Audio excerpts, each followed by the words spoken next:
Barbie Fortesa update. Yan, nasa black screening si Barbie ng Barbie Natics for until she remembers movie Barbie. Enjoy the popcorn. So, let's bow down our heads. Bakit?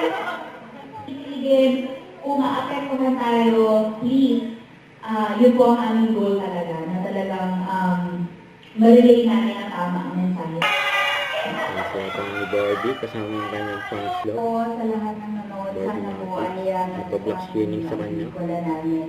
Honestly, ito na yung panood ko na Nagpalabas ito, na. pangatlo na.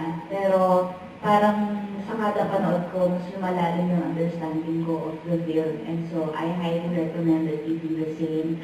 Kasi ako parang, ngayon, actually, ngayon ko lang na-realize yung significance ng mga ibon, kung nag-gets mo. Kung hindi, panoorin nyo ulit. Hindi ko mo kwento. Charot. At dito natin malalaman na ang totoong kontrabida ng storya ay si Roger. Si Roger! Alam, hindi niya pagsagot ng telepono. Charot. And then, yun. So, sana po, tulungan niyo po kami na i-post at i-promote ang aming pelikula.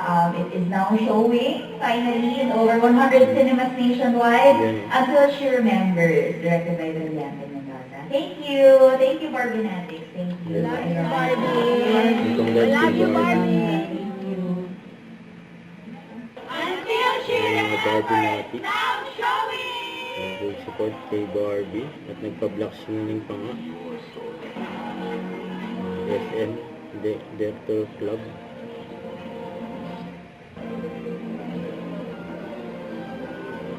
Love you. Manood na kayo now showing.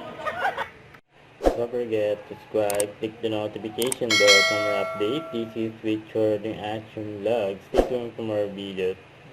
See ya.